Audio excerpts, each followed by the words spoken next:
السلام علیکم ورحمۃ اللہ وبرکاتہ۔ ان الحمد للہ نحمده ونستعینه ونستغفره ونعوذ باللہ من شرور انفسنا ومن سیئات اعمالنا من يهده الله فلا مضل له ومن يضلل فلا هادي له وأشهد أن لا إله إلا الله وحده لا شريك له وأشهد أن محمدا عبده ورسوله أما بعد فإن خير الحديث كتاب الله وخير الهدي هدي محمد صلى الله عليه وسلم وشر الأمور محدثاتها وكل محدثة بدعة وكل بدعة ضلالة وكل ضلالة في النار۔ محترم حاضرین، بزرگوں، نوجوانوں، معصوم بچوں اور پردہ نشین ماؤں اور بہنوں، اور اسی طرح ہمیں اپنے فیس بک پر لائیو دیکھنے اور سننے والے محترم ناظرین، میری ماؤں، بہنوں، بیٹیوں اور بزرگوں، نوجوانوں، میرے دوستوں، اللہ عز و جل وحدہ لا شریک نے ہم پر بہت سے احسانات کیے، جن میں سے اس کا ایک بڑا احسان یہ ہے کہ اس نے ہم کو اسلام کی نعمت سے نوازا، اس دین کا ماننے والا، اس دین کا متبع فرما بردار، اس دین پر چلنے والا ہم کو بنایا جس دین کی تکمیل اس نے اپنے نبی محمد صلی اللہ علیہ وسلم کے ہاتھوں پر کی۔ چنانچہ آپ کی وفات سے بالکل کچھ ہی مہینے پہلے حجۃ الوداع کے موقع پر مقام عرفات نے اس بات کی خوشخبری دیتے ہوئے قرآن کریم میں ایک آیت نازل فرمائی، الیوم اکملت لکم دینکم واتممت علیکم نعمتی ورضیت لکم الاسلام دین۔ چھٹے پارے سورہ مائدہ کی ایک آیت کا یہ چھوٹا سا ٹکڑا ہے۔ اللہ عز و جل کے فرمان مبارک کا ترجمہ ہے، آج میں نے تم پر تمہاری خاطر تمہارا دین مکمل کر دیا، تم پر اپنی نعمتیں مکمل کر دیں، جو نعمتیں ایک انسان کو اور ایک مسلمان کو انسان ہونے کی حیثیت سے، مسلمان ہونے کی حیثیت سے ملنی چاہیے۔ اللہ عز و جل نے کہا کہ میں نے وہ نعمتیں تم پر مکمل کر دیں اور تمہارے لیے اسلام کو دین کی حیثیت سے چن لیا، دین کے طور پر میں اس سے راضی ہو گیا۔ اس آیت کے اس چھوٹے سے جملے سے کئی باتیں ہماری سمجھ میں آتی ہیں۔ پہلی بات تو یہ کہ اللہ عز و جل نے ہمارے دین کو مکمل کر دیا، اب اس میں کسی بھی طرح کے رد و بدل، تبدیلی، کمی، زیادتی کی گنجائش باقی نہیں۔ دوسری بات، اللہ نے ایک مسلمان پر جو کچھ نعمتیں دنیا میں ہونی چاہیے تھی مکمل کر دی کہ اب ہمیں کسی اور چیز کو دیکھنے یا کسی اور چیز کے طلب کرنے کی ضرورت باقی نہیں رہی۔ اور تیسری بات کہ اللہ نے اسی دین کو ہمارے لیے چنا جس کو اس نے اسلام کا نام دیا، بس یہی دین اللہ عز و جل کے یہاں قابل قبول ہے، اسی کو اس نے پسند کیا، اختیار کیا، چن لیا، اور اللہ کا احسان ہے کہ اس نے ہم کو اس دین کی توفیق دی۔ تیسرے پارے میں اللہ عز و جل فرماتا ہے، ان الدین عند اللہ الاسلام۔ صاف اعلان ہے وحدہ لا شریک کی طرف سے کہ بے شک اللہ کے یہاں اگر کوئی دین واقعی دین ہے، اللہ کی نظروں میں کوئی دین واقعی دین کا درجہ رکھتا ہے، اللہ کے یہاں کسی دین کو قبولیت کی سند ملتی ہے تو وہ صرف اسلام۔ پھر اب اگر میں یا آپ ہم میں سے کوئی اسلام کے علاوہ کسی اور دین کو اچھا سمجھے یا کسی اور دین کی طلب رکھے یا اپنے اس دین کو کمتر سمجھ کر کسی اور کو اونچا سمجھے یا اپنا دین اللہ نہ کرے، اپنا دین چھوڑ کر کسی اور دین کو اختیار کرنے کی بات کرے، تو اللہ عز و جل اس کے تعلق سے کیا کہتا ہے یہ بھی سنیے۔ کئی آیتیں اللہ عز و جل نے تیسرے پارے کے بالکل آخر میں بیان فرمائی ہیں، وہ آیتیں میں سب کی سب آپ کے سامنے رکھتا ہوں۔ اللہ عز و جل فرماتا ہے، وَمَنْ يَبْتَغِ غَيْرَ الْإِسْلَامِ دِينًا فَلَنْ يُقْبَلَ مِنْهُ وَهُوَ فِي الْآخِرَةِ مِنَ الْخَاسِرِينَ۔ کیف یہدی اللہ قوما کفروا بعد ایمانہم وشہدوا ان الرسول حق وجاءہم البینات واللہ لا یہدی القوم الظالمین اولئک جزاؤہم ان علیہم لعنت اللہ والملائکۃ والناس اجمعین خالدین فیہا لا یخفف عنہم العذاب ولا هم ينظرون إلا الذين تابوا من بعد ذلك وأصلحوا فإن الله غفور رحيم كيف إن الذين كفروا بعد إيمانهم ثم ازدادوا كفرا لن تقبل توبتهم وأولئك هم الضالون إن الذين كفروا وماتوا وهم كفار فلن يقبل من أحدهم ملء الأرض ذهبا ولو افتدى به أولئك لهم عذاب علیم وما لهم من ناصرین۔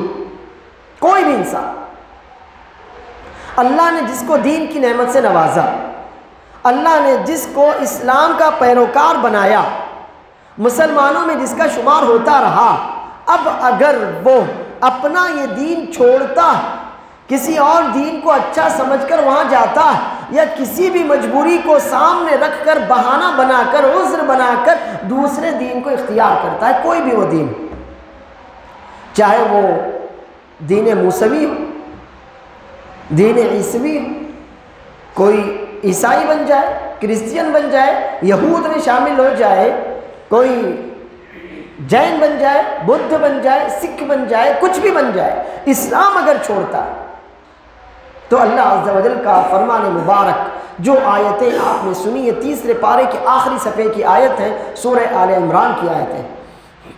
اللہ فرماتا ہے کہ جو بھی اسلام کے علاوہ کسی اور دین کو چاہے، طلب کرے، تلاش کرے اور اس کو اختیار کرے، تو اس کا وہ دین ہرگز قبول نہیں کیا جائے گا۔ کیوں؟ اس لیے کہ اعلان ہو چکا ان الدین عند اللہ الاسلام۔ اسی صورت، اسی پارے میں اللہ نے کہا تھا ان الدین عند اللہ الاسلام، کہ اللہ کے یہاں دین کی حیثیت سے تو صرف اسلام ہے، اسی کو قبول کیا جائے گا۔ جب اللہ کی طرف سے اس دین کے علاوہ دوسرے دین اور ان کے ماننے والوں کے لیے راستے بند ہو گئے، ہاں آپ مسلمان ہیں، راستہ کھلا ہے، آپ اسلام نہیں لاتے، اسلام میں نہیں ہے، راستہ بند، تو اللہ تعالیٰ خود مسلمانوں کو بھی مخاطب کرتے ہوئے، دھمکی دیتے ہوئے فرماتا ہے اب اگر کوئی اسلام کے علاوہ کوئی اور دین چاہے، کسی اور دین کو اچھا سمجھے، کسی اور دین کو اپنانے کی بات سوچے، کسی اور دین کو اختیار کرنے کا جس کے دل میں خیال آ جائے، تو اس سے اس کا دین ہرگز قبول نہیں کیا جائے گا۔ یہ تو ہوا دنیا میں، آخرت میں کیا آخرت میں اس کو کچھ ملے گا؟ اگر آج کوئی بندہ کہے میں موسیٰ کے دین پر ایمان لاتا ہوں، کوئی بندہ کہے میں عیسیٰ کے دین پر ایمان لاتا ہوں، کوئی بندہ کہے میں اپنے آپ کو تورات کی شریعت کے حوالے کرتا ہوں، کوئی بندہ کہے میں اپنے آپ کو انجیل کی شریعت کے حوالے کرتا ہوں، تو کیا اس کو کچھ ملے گا؟ جی نہیں، دنیا میں تو کچھ نہیں ملنے والا، کیونکہ اللہ نے اس کا دین قبول کیا ہی نہیں، مردود ہے، رد کر دیا۔ اور آخرت میں بھی وہ نقصان اٹھانے والوں میں سے ہو جائے گا جس کی ساری دنیا، ساری زندگی کی محنت برباد ہو گئی۔ اور اس کے بعد اللہ فرماتا ہے کہ وہ لوگ جو پہلے ایمان لائے تھے لیکن ایمان لانے کے بعد کفر کر بیٹھے، مرتد ہو گئے، پھر گئے دین سے، اب وہ پھرے یا اللہ نے ان کو اسلام اور مسلمانوں کے قابل نہیں سمجھا اس لیے پھینک دیا نکال کر۔ جیسے دودھ میں مکھی گرتی ہے تو آپ کیا کرتے ہیں؟ مکھی نکال کر پھینک دیتے ہیں۔ اب وہ مکھی اگر اپنی ساتھیوں کے درمیان اکڑتی پھرے کہ میں تو دودھ پی کر آئی، تو کیا اس کو اکڑنا زیب دے گا؟ نہیں، ہم نے اس کو نکال کر پھینکا۔ ہم نے اس مکھی کو اس لائق نہیں سمجھا کہ وہ ہمارے دودھ کو پی سکے یا ہمارا دودھ خراب کر سکے، وہ اس لائق نہیں تھی۔ تو اب یہ لوگ جو اسلام لائے، اپنے مسلمان ہونے کا اعلان کیا، اقرار کیا، لوگوں سے کہا مسلمان ہے، اور اس کے بعد پھر گئے کفر کیا۔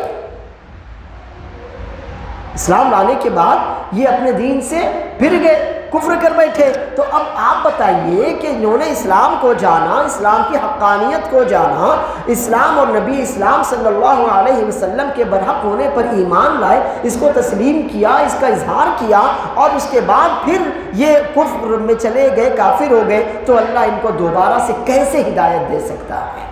یعنی اللہ کے لیے ناممکن نہیں ہے۔ لیکن کہنا یہ ہے کہ یہ اس لائق نہیں ہے، یہ اس لائق نہیں ہے کہ اللہ ان کو دوبارہ سے چنے، دوبارہ لے آئے۔ ٹھیک ہے، اللہ کی رحمت کا تقاضا ہوگا تو وہ ضرور ہوگا۔ انسان مسلمان ہونے کے بعد کافر ہو، کافر ہونے کے بعد دوبارہ سے اللہ اس کو ہدایت دے اور وہ مسلمان ہو جائے، ٹھیک ہے، اللہ کی رحمت کا تقاضا ہوگا تو یہ ممکن ہے۔ لیکن اللہ تعجب کرتے ہوئے ان سے پوچھتا ہے کہ ذرا بتاؤ، اللہ نے اسلام کی، ایمان کی دولت سے تم کو نوازا تھا، لیکن تم خود کفر کو پسند کر کے ادھر چلے گئے، تو اللہ تم کو دوبارہ سے کیسے ہدایت دے سکتا ہے؟ یہ وہ لوگ ہیں جنہوں نے گواہی دی تھی کہ اسلام برحق ہے، رسول اللہ صلی اللہ علیہ وسلم برحق ہیں، قرآن برحق ہیں، ان کے پاس واضح دلیلیں قرآن کی شکل میں، سنت کی شکل میں آ چکی تھی، اسلام کی حقانیت کو جان چکے تھے۔ اس کے بعد دوبارہ سے اب یہ کافر ہو گئے، مرتد ہو گئے، تو ذرا بتاؤ اللہ ان کو دوبارہ سے ہدایت کیسے دے سکتا ہے؟ کہ در حقیقت یہ لوگ تو کافر ہیں اور اللہ تعالیٰ ایسے ظالموں کو، مرتد کافروں کو ہدایت نہیں دیتا۔ اور ان کا معاملہ تو یہ ہے کہ ان کو جو بدلہ ملنے والا ہے، جو جزا ان کو ملنے والی ہے، وہ یہ ہے کہ ان علیہم لعنت اللہ، ان پر اللہ کی بھی لعنت ہے۔ لعنت کا مطلب اللہ کی رحمت سے دوری، اللہ عز و جل نے ان کو اپنی رحمت سے دور کر دیا، ان پر پھٹکار برسائی۔ اللہ کے فرشتوں کی بھی ان پر لعنت ہے، فرشتے بھی اللہ سے دعا کرتے ہیں کہ اللہ تو اس کو اپنی رحمت سے دور کر، فرشتوں کی بد دعائیں ان کے اوپر ہیں، اور تمام لوگوں کی بد دعاؤں اور لعنت کے یہ مستحق ہو گئے۔ ان کو تو یہ بدلہ ملنا چاہیے کہ جنہوں نے اسلام کی حقانیت کو جانچا، پرکھا، جانا، سمجھا، تسلیم کیا اور اس کے بعد کافر ہو گئے، مرتد ہو گئے، تو اب یہ مزید ہدایت کے حقدار تو نہیں ہیں۔ ہاں، ان کو جو ملنے والا ہے وہ ہے رسوائی، ان کو جو ملنے والا ہے وہ ہے ذلت، ان کو جو ملنے والا ہے وہ ہے اللہ عز و جل کی طرف سے لعنت اور اللہ عز و جل کے یہاں سے ٹھکرانا، یہ اسی کے حقدار ہیں۔ اور ان کا معاملہ آگے یہ ہے کہ اللہ کی لعنتوں میں، اللہ کے غضب میں، اللہ کے غصے میں، اور اللہ کے غصے اور ناراضگی کے سبب یہ ہمیشہ ہمیشہ عذاب میں رہیں گے، جہنم میں رہیں گے۔ نہ ان کا عذاب ہلکا کیا جائے گا اور نہ ان کو کسی طرح کی مہلت دی جائے گی کہ چلو تھوڑی سی مہلت دیتے ہیں، ڈھیل دیتے ہیں اور اس کے بعد دوبارہ سے سزا کا معاملہ ہوگا، ایسا کچھ بھی ان کے ساتھ ہونے والا نہیں ہے۔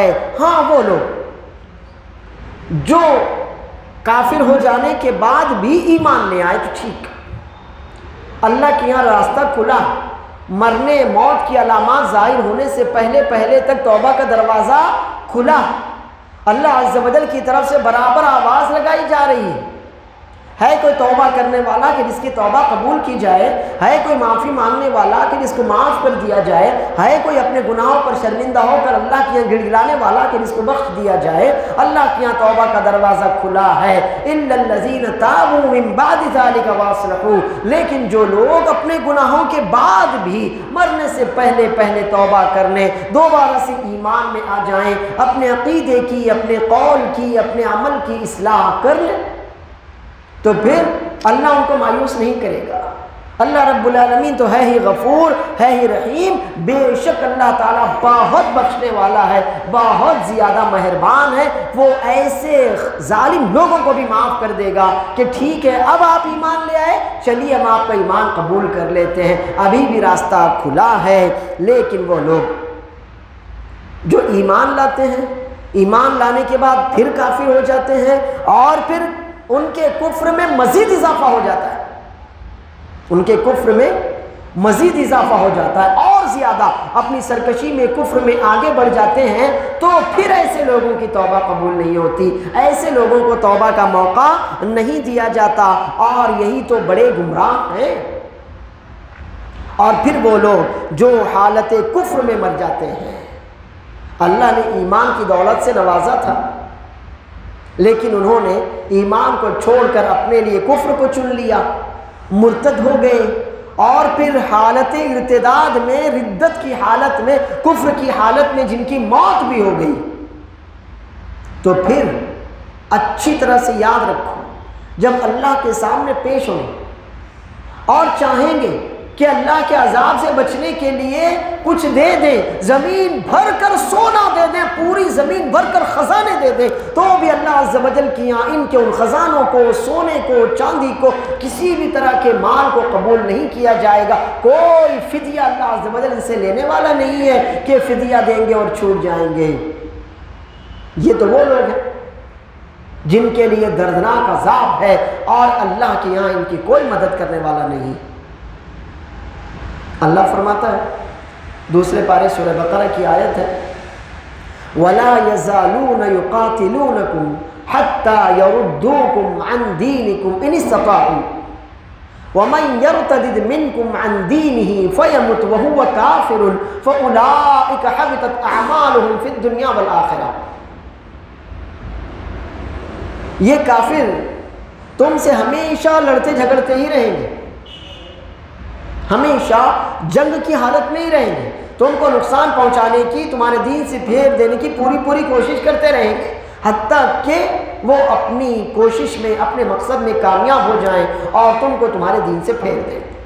تم کو تمہارے دین سے پھیرنے کے لیے ہر طرح کی چالاکیاں وہ کریں گے، ہر طرح کی مکاریاں وہ کریں گے، ہر طرح کی چالیں وہ چلیں گے، ہر طرح کی سازشیں وہ کریں گے، دشمنیاں وہ کریں گے، نفرتیں وہ کریں گے، تمہارا جینا، تمہاری زندگی وہ تنگ کریں گے۔ مقصد صرف یہ ہوگا کہ تم کو تمہارے دین سے پھیر دیں۔ لیکن یاد رکھو، اگر کوئی اپنے دین سے پھر جائے گا اور دین سے پھرنے کے بعد واپس دین میں آئے گا بھی نہیں، توبہ بھی نہیں کرے گا، دوبارہ سے ایمان کو گلے نہیں لگائے گا، حالت کفر میں ہی مرے گا، تو یہی وہ لوگ ہیں کہ انہوں نے جو بھی اعمال کیے تھے، جب بھی کیے تھے، سب کے سب برباد ہو جائیں گے، دنیا میں بھی اور آخرت میں بھی برباد ہو جائیں گے، ان کو ان کے کسی عمل کا کوئی صلہ ملنے والا نہیں ہے۔ اور سوچئے جس کے اعمال برباد ہو جائیں گے، اس کو ناکام، نامراد اور ذلیل ہونے سے کون بچا سکتا ہے؟ اللہ تعالیٰ فرماتا ہے چوتھے پارے کے بالکل پہلے اور دوسرے صفحے کی آیتیں ہیں، سورہ آل عمران۔ یہاں اس آیت میں اللہ نے کافروں کا ذکر کیا تھا، دوسرے پارے سورہ بقرہ کی جو آیت بھی ہم نے پڑھی، اور اب یہاں اللہ عز و جل یہود و نصارہ کا ذکر کر رہا ہے۔ یا ایھا الذین آمنوا ان تطیعوا فریقا من الذین اوتوا الکتاب یردوکم بعد ایمانکم کافرین وکیف تکفرون باللہ وانتم تتلی علیکم آیات اللہ وفیکم رسولہ وَمَنْ يَعْتَصِمْ بِاللَّهِ فَقَدْ هُدِيَ إِلَىٰ صِرَاطٍ مُسْتَقِيمٍ۔ اے مومنو، دیکھو ہوشیار ہو جاؤ، دیکھو تم کو آگاہ کر دیا جا رہا ہے، ہوشیار ہو جاؤ، خبردار ہو جاؤ، چوکنے ہو جاؤ۔ یہ جو اہل کتاب ہے نا، جو اپنے آپ کو اہل کتاب کہتے ہیں، یہ یہود، یہ نصارہ، جو کہتے ہیں کہ ہم موسیٰ کی شریعت کے تابع ہیں، جو کہتے ہیں کہ ہم عیسیٰ کی شریعت کے تابع ہیں، جن پر کتابیں نازل کی گئی ہیں، جو اہل کتاب یہود و نصارہ ہیں، ان کی باتیں نہ ماننا، ان کی بات نہ ماننا۔ ان میں سے ایک گروہ، ایک بڑا گروہ تو وہ ہے کہ اگر تم ان کی باتیں مانو گے، الگ الگ ذرائع سے وہ تمہارے سامنے اپنی بات رکھتے ہیں، کبھی سامنے آ کر، کبھی کسی دوسرے کے کندھے پر بندوق رکھ کے، کبھی میڈیا کے ذریعے، کبھی ریڈیو کے ذریعے، کبھی آڈیو کے ذریعے، کبھی انٹرنیٹ کے ذریعے، کبھی اخبارات کے ذریعے، الگ الگ طریقوں سے وہ تمہارے سامنے اپنی بات رکھیں گے۔ کس لیے؟ بس اس وجہ سے کہ تم اپنے دین سے پھر جاؤ۔ تو ہوشیار رہو، ان اہل کتاب کی بات نہ ماننا۔ ان یہود و نصارہ کا پورا مقصد یہی ہے کہ وہ تم کو تمہارے دین سے پھیر دیں۔ اگر تم نے ان کی بات مان لی، ان کی بات مان کر جیسا انہوں نے تم کو سمجھایا ویسا کیا، جیسا تمہارے ذہن میں انہوں نے ڈالا تم نے قبول کیا، اپنے دین کی تعلیمات کو اپنے دماغ میں نہیں رکھا، ان کی بات مانتے چلے گئے، تو تم کو یردوکم بعد ایمانکم کافرین، تم کو ایمان لانے کے بعد حالت کفر میں پلٹا دیں گے، تم کافر ہو جاؤ گے۔ اور پھر تعجب ہے، وَكَيْفَ تَكْفُرُونَ، اور تم کافر کیسے ہو سکتے ہو؟ یہ کوئی بات ہوئی؟ تم نے ایمان کو جانا، اسلام کو سینے سے لگایا، ایمان کو اپنے دل میں بسایا، اللہ عز و جل کے آگے اپنا سر تسلیم خم کیا، رسول اللہ صلی اللہ علیہ وسلم سے محبت کے دعوے کیے، قرآن کی حقانیت کو جانا، رسول اللہ صلی اللہ علیہ وسلم کی سنت اور آپ کے برحق ہونے پر ایمان لائے، ساری نشانیاں دیکھ لی، ایمان کا مزہ چکھ لیا، ایمان کی حقانیت اور کفر کے باطل ہونے کو جان چکے، اب تم کفر کر سکتے ہو؟ یہ کیسے ہو سکتا ہے بھلا؟ ایسا تو نہیں ہو سکتا۔ کیسے ہو سکتا ہے کہ تم کافر ہو جاؤ گے؟ مطلب یہ کیسے ہو سکتا ہے کہ تم اہل کتاب یہود و نصارہ ان کافروں کی بات مان لو گے، ان کی دھمکی میں آ جاؤ گے، ان کے بہلاوے میں آ جاؤ گے، ان کے بہکاوے میں آ جاؤ گے؟ اور کہ تمہارا دین اتنا کچا ہے، تمہارا عقیدہ اتنا کمزور ہے کہ کوئی آئے اور ہلا دے، ہوا چلے اور گر جاؤ، ہوا چلے اور پتے کی طرح آسمان میں اڑ جاؤ؟ ایسے ہو کیا؟ تم ایسا کفر کیسے کر سکتے ہو؟ کفر نہیں کر سکتے۔ اللہ عز و جل یہاں یہ کہہ رہا ہے وَكَيْفَ تَكْفُرُونَ، تم کفر کیسے کر سکتے ہو؟ مطلب یہ کہ کفر کو تو تمہارے لیے ناممکن ہونا چاہیے، بلکہ ناممکن سے آگے کا کوئی جملہ ہے تو وہ ہونا چاہیے۔ کیوں؟ وَأَنْتُمْ تُتْلَى عَلَيْكُمْ آیَاتُ اللَّهِ، اللہ کی آیتیں، قرآن کریم کی آیتیں خود پڑھتے ہو، تمہارے سامنے پڑھی جاتی ہیں، ان آیتوں کی تلاوت کرتے ہو، ان میں غور و فکر کرتے ہو، ان کی تفسیر کرتے ہو، ان کا ترجمہ کرتے ہو، ان کو سمجھتے ہو، تم کو سمجھائی جاتی ہے، سکھائی جاتی ہے، تفسیر کی جاتی ہے، صحابہ کے واقعات تمہارے سامنے رکھے جاتے ہیں، اور رسول اللہ صلی اللہ علیہ وسلم تمہارے درمیان ہیں۔ اب آج ہمارے درمیان نہیں ہے تو آپ کی حدیثیں تو ہمارے درمیان ہیں، آپ کی سنت تو ہمارے درمیان ہے، آپ نبی صلی اللہ علیہ وسلم کا اسوہ مبارکہ تو ہمارے درمیان ہے۔ یہ کیسے ہو سکتا ہے کہ تم کفر کر بیٹھو؟ اللہ کی آیتیں پڑھتے ہو، تمہارے سامنے پڑھی جاتی ہیں، رسول اللہ صلی اللہ علیہ وسلم کی زندگی دیکھتے ہو، صحابہ کرام کی زندگیاں دیکھتے ہو، وہ لوگ جو اسلام پر ثابت قدم رہے ان کو اپنا پیشوا، اپنا سلف تسلیم کرتے ہو، اس کے باوجود کہ اسلام سے پھر جاؤ گے؟ مطلب نہیں پھر سکتے، نہیں پھرنا چاہیے۔ وَمَنْ يَعْتَصِمْ بِاللَّهِ فَقَدْ هُدِيَ إِلَىٰ صِرَاطٍ مُسْتَقِيمٍ۔ اب یہ ہے اپنے آپ کو ایمان پر ثابت قدم رکھنے کا علاج، نسخہ، جو اللہ کو مضبوطی سے تھام۔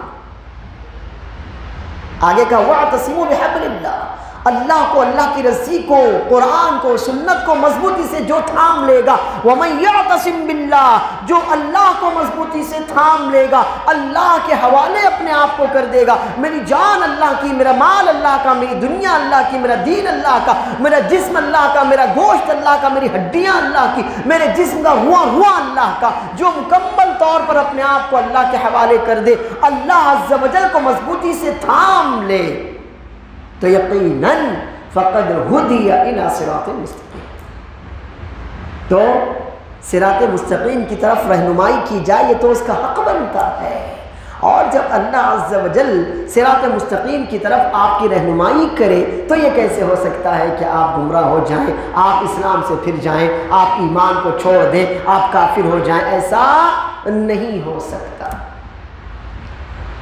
اللہ کے رسول صلی اللہ علیہ وسلم کے تعلق سے اللہ عز و جل نے کیا فرمایا؟ اسی چوتھے پارے سورہ آل عمران کی آیت، وَمَا مُحَمَّدٌ إِلَّا رَسُولٌ قَدْ خَلَتْ مِن قَبْلِهِ الرُّسُلُ أَفَإِن مَّاتَ أَوْ قُتِلَ انقلبتم عَلَىٰ أَعْقَابِكُمْ وَمَن يَنقلب عَلَىٰ عَقِبَيْهِ فَلَن يَضُرَّ اللَّهَ شَيْئًا وَسَيَجْزِي اللَّهُ الشَّاكِرِينَ۔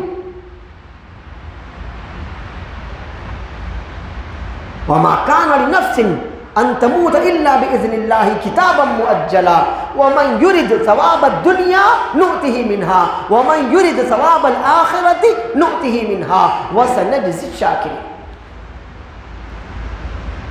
محمد صلی اللہ علیہ وسلم تو اللہ کے رسول ہیں، اب خاتم الانبیاء سید الاولین والآخرین ہیں، لیکن رسول ہی تو ہیں، اللہ کے بندے ہی تو ہیں، اللہ تو نہیں ہے نا، رب تو نہیں ہے نا، خالق کائنات تو نہیں ہے نا، اللہ نے اپنی ربوبیت میں سے آپ کو کچھ دیا نہیں، اللہ نے اپنی الوہیت کا کوئی حصہ آپ کو دیا نہیں، آپ اللہ کے رسول ہیں، ٹھیک ہے، سید الاولین والآخرین ہیں، امام الانبیاء والمرسلین ہیں، جو کچھ القابات ہو سکتے ہیں خیر ہے وہ آپ کو اللہ نے دیا، لیکن ہیں تو انسان، ہیں تو رسول، اللہ کی ربوبیت میں آپ کی حصہ داری تو نہیں ہے، اللہ کی الوہیت میں آپ کو اللہ نے اپنا شریک تو نہیں بنایا نا؟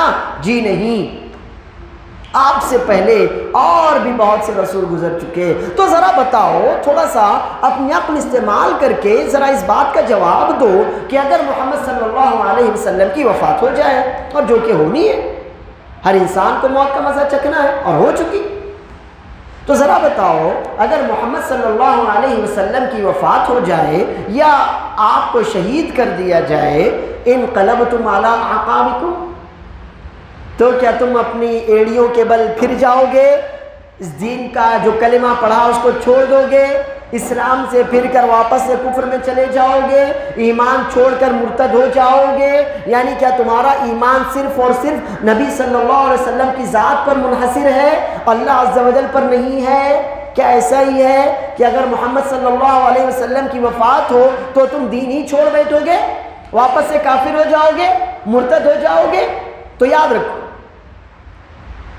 اگر کوئی شخص اللہ کے دین سے پھرتا ہے، ایمان لانے کے بعد کفر کر بیٹھتا ہے، تو اللہ کا کچھ نہیں بگاڑ سکتا۔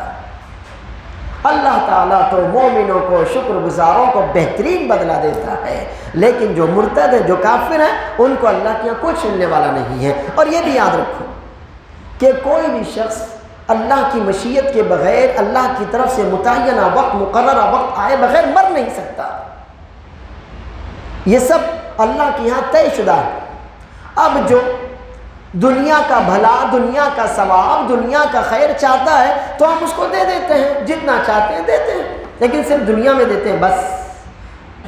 اور جو آخرت کا بھلا، آخرت کا خیر، آخرت کا ثواب چاہتا ہے تو ہم اس کو اپنی طرف سے اور دیتے ہیں۔ اور ایسے ہی لوگ تو شکر گزار جو ایمان پر جمے رہے، کسی کے مرنے اور جینے سے ان کے قدم لڑکھڑائے نہیں، کسی کے جینے اور مرنے پر ان کا ایمان منحصر نہیں تھا، ان کا ایمان کسی کے جینے اور مرنے پر ڈیپینڈ نہیں تھا۔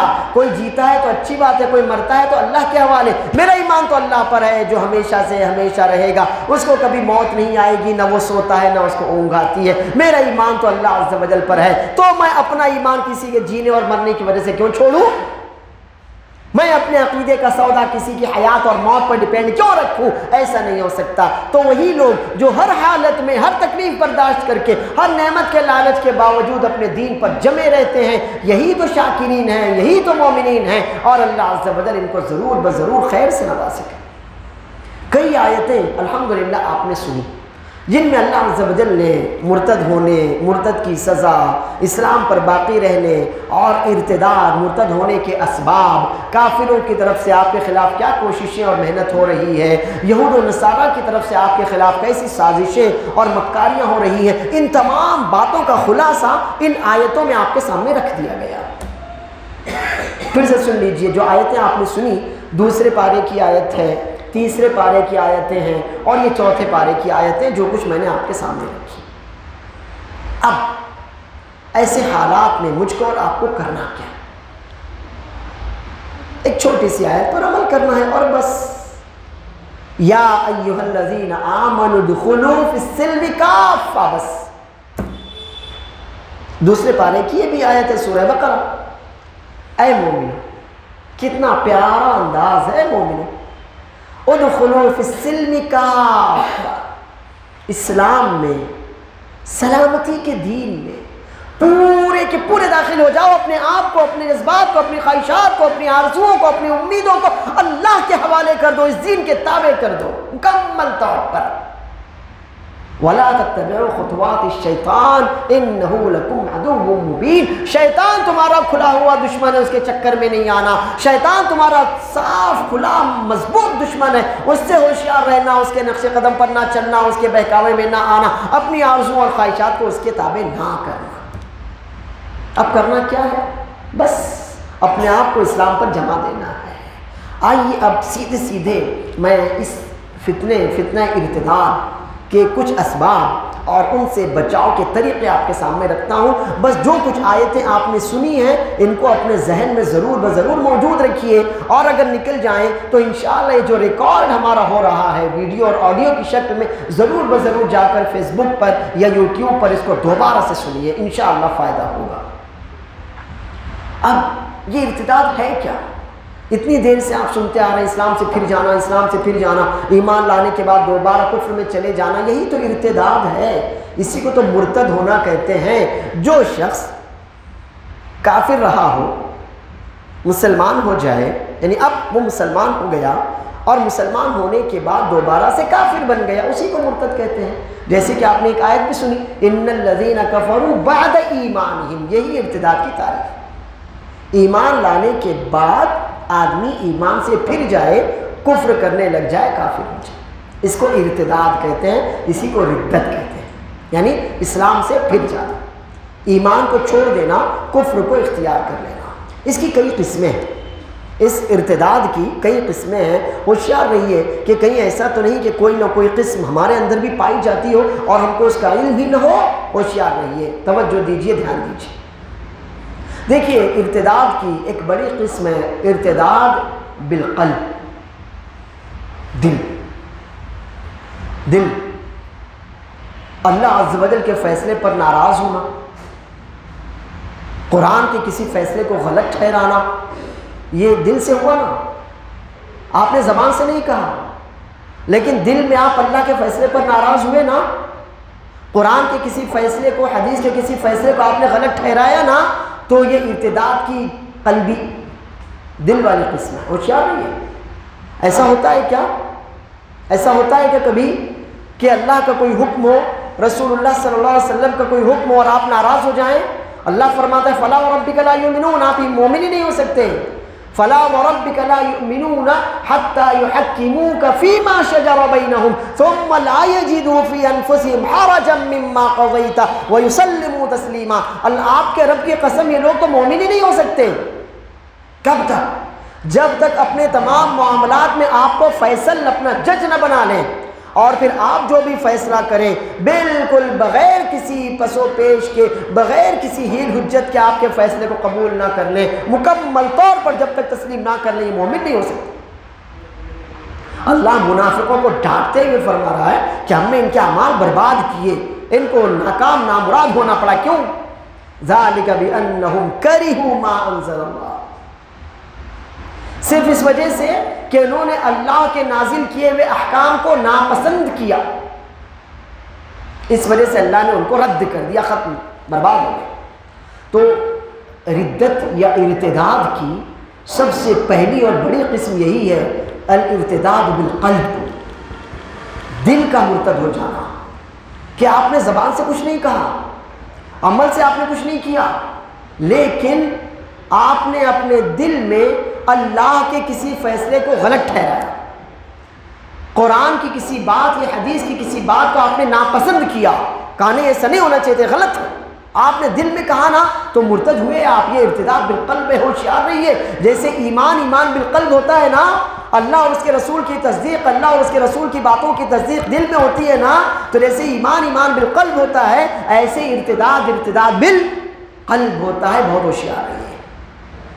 دوسری قسم ہے ارتداد باللسان، ارتداد باللسان، جیسے ایمان باللسان ہوتا ہے نا، زبان سے آپ اقرار کرتے ہیں نا، اللہ، محمد صلی اللہ علیہ وسلم، اللہ کے رسول، قیامت، ان سب باتوں کا آپ زبان سے اقرار کرتے ہیں نا، آپ کہتے ہیں نا لا الہ الا اللہ محمد رسول اللہ، تو ایمان آپ کا زبان سے بھی تو ہوا، تو ایسے ہی ارتداد باللسان بھی ہوتا ہے۔ کوئی آپ سے کہے کہ بھائی سود حرام، اللہ نے حرام کیا، رسول اللہ صلی اللہ علیہ وسلم نے حرام کیا، آپ کہیں نہیں میری ضرورت ہے، میں نہیں مانتا۔ کوئی آپ سے کہے کہ فلاں کام حرام ہے مت کرو، آپ کہیں نہیں میں تو میں مجبور ہوں، میں کروں گا۔ اب آپ نے کیا آپ نے کیا نہیں کیا بات کی چیز، لیکن زبان سے تو اللہ یا اس کے رسول کے حکم کو ٹھکرایا نا آپ نے وہ کام کیا یا نہیں کیا وہ بات کی چیز ہے، آپ کریں گے یا نہیں کریں گے۔ لیکن ابھی جب آپ کے سامنے اللہ یا اس کے رسول صلی اللہ علیہ وسلم کی بات آئی، آپ کو بتایا گیا کہ یہ واجب ہے یا یہ حلال ہے، یہ اچھا ہے، تو آپ کہیں نہیں میں نہیں مانتا۔ آپ سے کہا جائے کہ بھائی یہ چیز حلال ہے، اللہ نے حلال کی ہے، آپ کہیں نہیں میں نہیں مانتا اس کو حلال، اس کو تو حلال ہونا ہی نہیں چاہیے۔ یا اس کا الٹ کوئی چیز حرام، اللہ اور اس کے رسول صلی اللہ علیہ وسلم نے اس کو حرام قرار دیا ہو، اور آپ کہیں نہیں بھائی اس کی تو ضرورت ہے، میں تو کروں گا، میں اس کو حرام نہیں مانتا۔ ٹھیک ہے، آپ نے کیا نہیں کیا وہ بات کی چیز، لیکن آپ نے اپنی زبان سے تو اس کی مخالفت کی نا۔ اللہ اور اس کے رسول صلی اللہ علیہ وسلم کے حکم کی مخالفت آپ نے اپنی زبان سے کی، تو یہ الارتداد باللسان ہے، زبان سے آپ مرتد ہوئے، اپنے قول سے آپ مرتد ہوئے۔ تو جیسے ایمان بالقلب ہوتا ہے، اسی طرح ارتداد بالقلب ہوتا ہے۔ جس طرح ایمان باللسان ہوتا ہے، اقرار، اسی طرح ارتداد باللسان ہوتا ہے۔ دل، آپ اللہ کے حکم کو دل سے غلط سمجھیں تو یہ ارتداد ہے دل کا۔ زبان، آپ اللہ یا اس کے رسول صلی اللہ علیہ وسلم کے کسی فیصلے پر زبان سے اعتراض کریں، غلط ٹھہرائیں، خراب بتائیں، تو یہ زبان کا ارتداد ہوا۔ اور تیسری بڑی قسم ہے ارتداد بالعمل، ارتداد بالفعل۔ جیسے ایمان بالعمل ہوتا ہے، میں نماز پڑھتا ہوں تو یہ اپنے عمل ایمان کا اظہار ہے کہ نہیں ہے؟ میں نماز پڑھوں تو میرا نماز پڑھنا اپنے ایمان کو عمل کے ذریعے ظاہر کرنا ہے کہ نہیں ہے؟ میں نیکی کا حکم دوں، برائیوں سے روکوں، تو میرا یہ گویا اپنے ایمان کا اظہار کرنا ہوا کہ نہیں ہوا عمل کے ذریعے؟ جی، تو جیسے ایمان بالعمل بھی ہوتا ہے، ایمان بالجسم، ایمان بالبدن ہوتا ہے، ایمان بالارکان ہوتا ہے، ہاتھوں پیروں جسم کے ذریعے ہم جو کچھ نیکیاں کرتے ہیں وہ ایمان کا اظہار ہی تو ہوتی ہیں۔ تو اسی طرح سے ارتداد بھی الارتداد بالجسم ہوتا ہے، ارتداد بالفعل بالعمل ہوتا ہے۔ وہ کس طرح؟ اللہ تعالیٰ نے شراب کو حرام قرار دیا، رسول اللہ صلی اللہ علیہ وسلم نے شراب کی خرید و فروخت کو حرام قرار دیا۔ اب آپ کہیں کوئی کاروبار نہیں ہے، چلو میں شراب کا ہی کاروبار کر لیتا ہوں۔ کوئی کاروبار بہت مشکل ہو رہی ہے، کاروبار مندہ جا رہا ہے، پیسے آمدنی صحیح نہیں ہو رہی ہے، نقصان ہو رہا ہے، دیکھوں کون سا کاروبار اچھا ہے، شراب کے کاروبار میں کوئی نقصان نہیں ہے، چلو میں کر لیتا ہوں۔ آپ جانتے ہیں کہ وہ حرام، اللہ نے آپ کے لیے حرام کیا، رسول اللہ صلی اللہ علیہ وسلم نے آپ کے لیے حرام کیا، پھر بھی جانتے بوجھتے ہوئے جان بوجھ کر مخالفت کرنا اور یہ کہنا کہ نہیں کوئی بات نہیں، کاروبار ہی تو کر رہا ہوں نا، میں کہاں پی رہا ہوں، میں کہاں لوگوں کو کھینچ کر لا رہا ہوں کہ پیو، لوگ اپنی مرضی سے آتے ہیں، تو میں کاروبار ہی تو کر رہا ہوں۔ حالانکہ آپ جانتے ہیں کہ اللہ نے اور اس کے رسول صلی اللہ علیہ وسلم نے شراب کا کاروبار بھی حرام قرار دیا، شراب کے لانے لے جانے، ہدیے میں لینے دینے کو بھی حرام قرار دیا۔ ہر چیز پر اللہ اور اس کے رسول صلی اللہ علیہ وسلم کی لعنت ہے۔ اس کے باوجود آپ کہیں کہ بہترین کاروبار ہے، ارے اتنا اچھا مناسب کاروبار ہے، کیوں چھوڑوں؟ معلوم نہیں اللہ تعالیٰ نے کیوں حرام قرار دیا اس کو۔ کاروبار میں منافع ہے اور کاروبار میں محنت بھی تو کر رہا ہوں، تو چلو میں یہی کاروبار کرتا ہوں۔ اب آپ نے کیا کیا؟ جان بوجھ کر اللہ اور اس کے رسول صلی اللہ علیہ وسلم کی مخالفت کی۔ آپ کو پتا تھا، آپ کو بتایا گیا کہ یہ حرام ہے، اس کا کاروبار حرام ہے، اس کی خرید و فروخت حرام ہے، اس کا لینا دینا حرام ہے، لیکن آپ نے کہا رہے کاروبار کر رہا ہوں نا، محنت کر رہا ہوں نا، میں اس کے پیچھے محنت کر رہا ہوں، اور میں کہاں لوگوں کو مجبور کر رہا ہوں آؤ مجھ سے خریدو اور آؤ مجھ سے خرید کر پیو۔ میں نے کہیں کہا نہیں نا کسی کو، لوگ اپنی مرضی سے آتے ہیں، وہ جانے، میں تو کاروبار کروں گا۔ تو گویا آپ اس حرام کو اپنے لیے کیا کر رہے ہیں؟ حلال قرار دے رہے ہیں۔ تو یہ آپ کا ارتداد کون سا ہوا؟ ارتداد بالعمل، ارتداد بالعمل ہوا، ارتداد بالفعل ہوا۔ آپ نے اپنے جسم سے، اپنے کام کے ذریعے جان بوجھ کر حرمت کا علم ہونے کے باوجود اللہ اور اس کے رسول صلی اللہ علیہ وسلم کی مخالفت کی، یا حلال ہونے کا حکم ہونے کے باوجود اللہ اور اس کے رسول صلی اللہ علیہ وسلم کے حکم کی مخالفت کی۔ تو یہ ہے ارتداد بالفعل، ارتداد بالعمل۔ ایک چوتھی قسم بھی ہے ارتداد کی، مرتد ہونے کی، اور وہ ہے الارتداد بالشک، شک۔ اللہ تعالیٰ نے منافقوں کو جو کہا کہ یہ شک کی بیماری میں مبتلا ہے۔ اللہ کے نبی صلی اللہ علیہ وسلم کے زمانے میں منافقین تھے نا، آپ جانتے ہوں گے کہ یہ وہ لوگ تھے جو اپنے آپ کو مسلمان کہتے تھے لیکن در حقیقت وہ مسلمان نہیں تھے، دلوں میں ان کے کفر تھا۔ تو اللہ تعالیٰ نے کیا کہا؟ فی قلوبہم مرض فزادہم اللہ مرضا ولہم عذاب علیم بما کانوا یکذبون۔ ان کے دلوں میں بیماری، کائے کی بیماری؟ وہ ڈاکٹروں والی بیماری نہیں تھی کہ والو خراب ہے یا نلی بند ہے یہ سب یا سوراخ ہے، یہ بیماریاں نہیں تھیں، وہ بیماری روحانی بیماری تھی۔ کیا تھی؟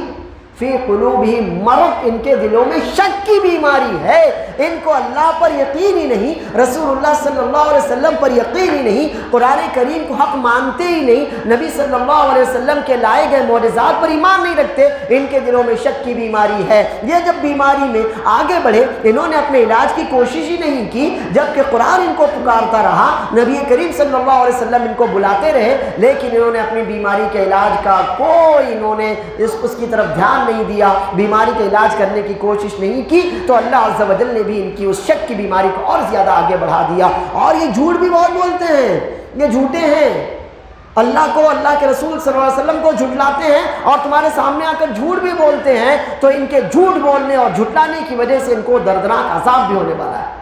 تو یہ کون سی بیماری تھی، یہ کون سا یہ ارتداد ہے؟ یہ الارتداد بالشک۔ اللہ نے کوئی بات واضح کر دی، رسول اللہ صلی اللہ علیہ وسلم نے کوئی بات واضح کر دی، اب ہم اس میں اس میں کیا کریں؟ شک کریں۔ مثلا آپ جانتے ہیں کہ اگر کوئی اللہ کے علاوہ کسی اور کو پوجے، کسی اور کی عبادت کرے تو وہ مشرک ہے، اللہ کو بھی مانتا ہے، دوسرے کو بھی مانتا ہے تو شرک کرتا ہے، اور اللہ کے علاوہ دوسروں ہی کو مانتا ہے تو کفر کرتا ہے۔ تو آپ جانتے ہیں نا شرک اور کفر، تو آپ جانتے ہیں نا۔ اب ایک آدمی کو آپ مشرک دیکھ رہے ہیں، آپ دیکھتے ہیں کہ یہ آدمی مشرک، یہ پتھروں کے آگے سجدہ کرتا ہے، یہ کسی جانور کو اپنا معبود مانتا ہے، پھر بھی آپ سوچیں نہیں ہو سکتا ہے وہ مسلمان، تو اس کافر کے کفر میں آپ شک کر رہے ہیں، جس کو آپ کفر کرتا ہوا دیکھ رہے ہیں۔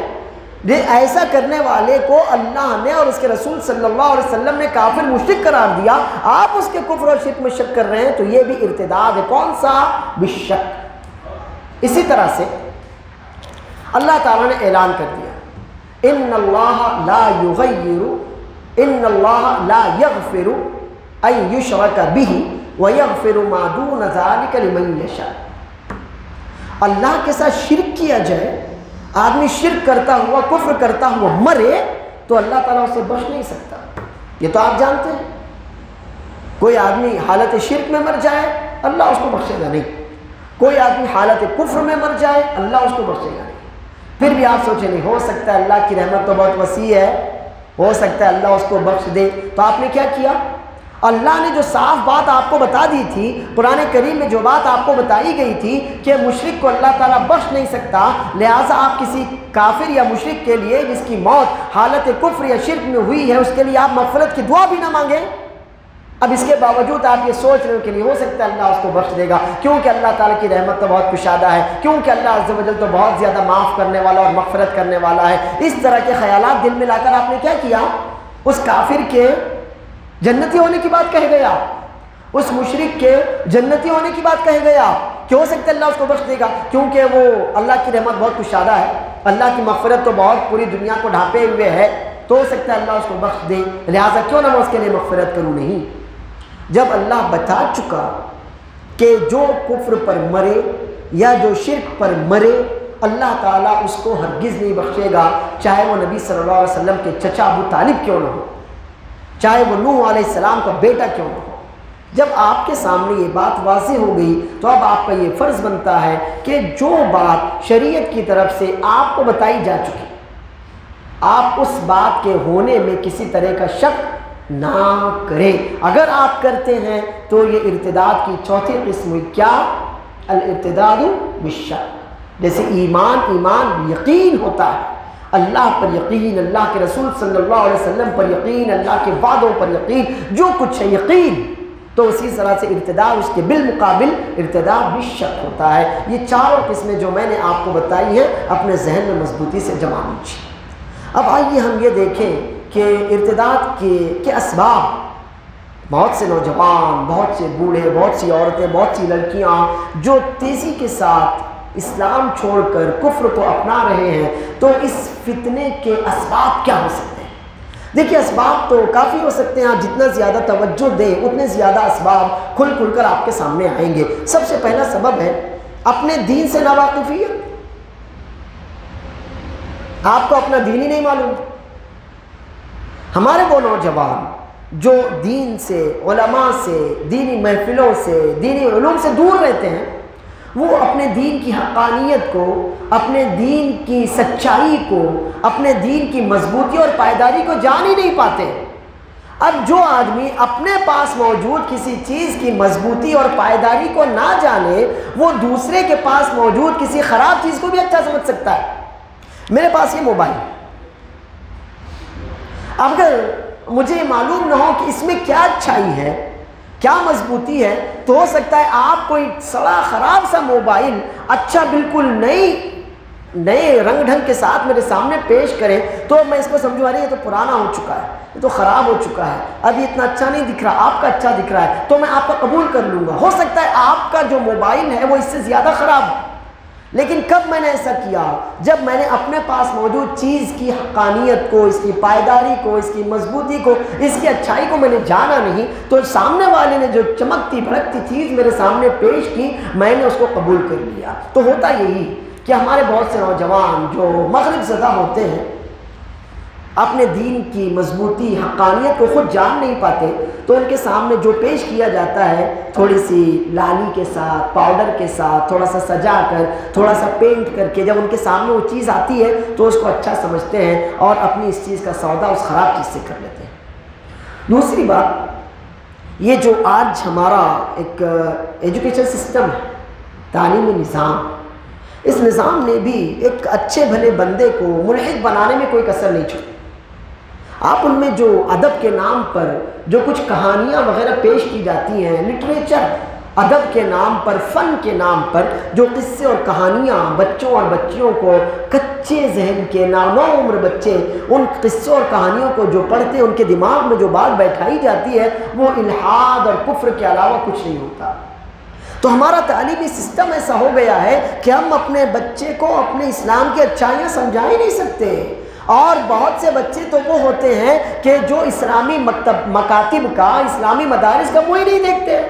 ان کے ماں باپ کو اس بات کی پرواہ بھی نہیں ہوتی کہ بچے کو قرآن پڑھانا چاہیے، اپنے آداب، طور طریقے، تہذیب سکھانا چاہیے، نبی صلی اللہ علیہ وسلم کی سیرت اور صحابہ کرام کی کچھ نہ کچھ سوانح ان کو بتانا چاہیے، اپنی تاریخ سے واقف کرانا چاہیے۔ تو اب ہوتا ہی ہے کہ بچہ شروع سے ہی اس الحاد والے ماحول میں رہتا ہے، پھر وہی ان کی فکر کو وہ کیچ کرتا چلا جاتا ہے، حتیٰ کہ ایک دن ایسا آتا ہے کہ بچہ اپنے دین کا دامن چھوڑ بیٹھتا ہے۔ تیسرا سبب ہے دوست۔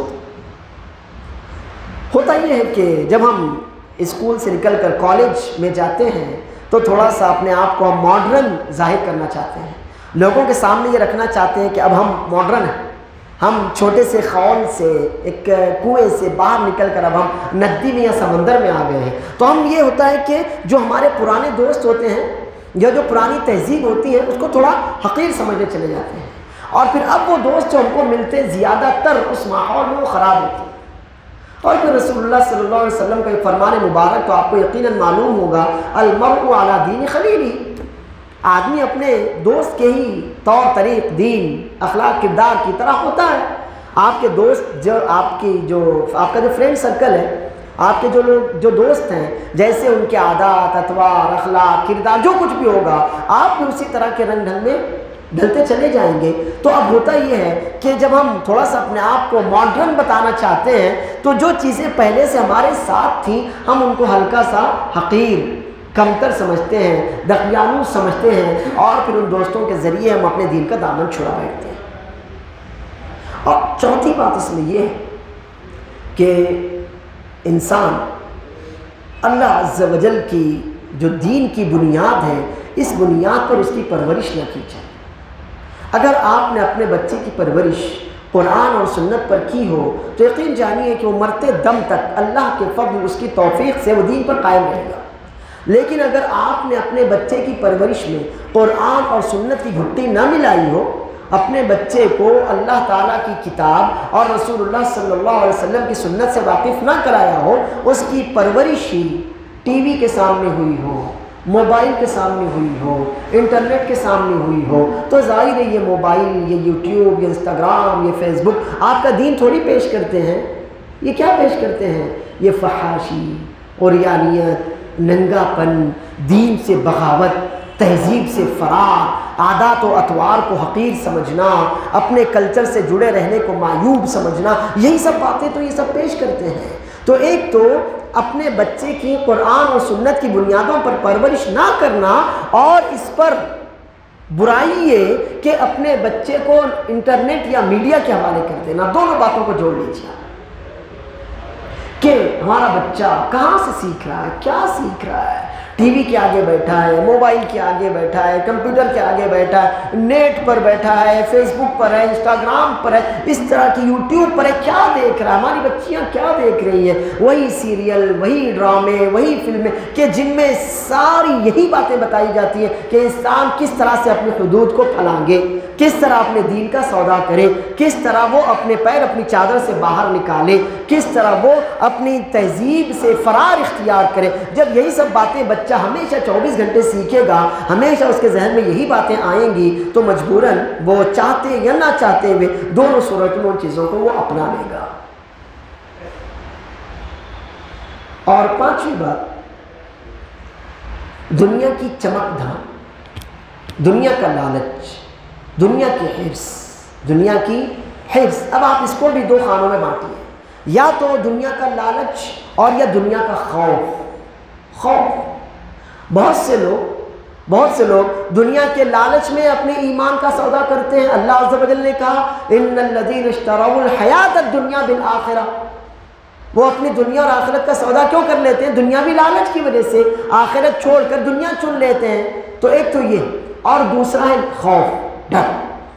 وہ ڈر کیسا ہوتا ہے کہ بہت سے لوگ ہم میں سے ایسے معاشرے میں رہتے ہیں جہاں غیر مسلموں کی، ہندوؤں وغیرہ کی محتاط ہوتی ہے، اکثریت ہوتی ہے۔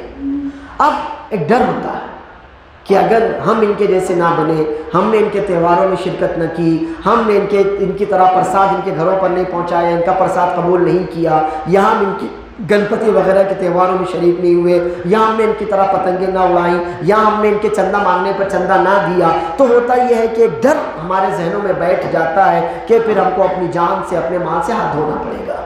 تو دونوں باتوں کو جوڑیے، کیونکہ دونوں کا تعلق دنیاوی زندگی سے ہے۔ لالچ، کیا آپ لالچ دے کر کسی سے اس کا مذہب چھڑوا لیں؟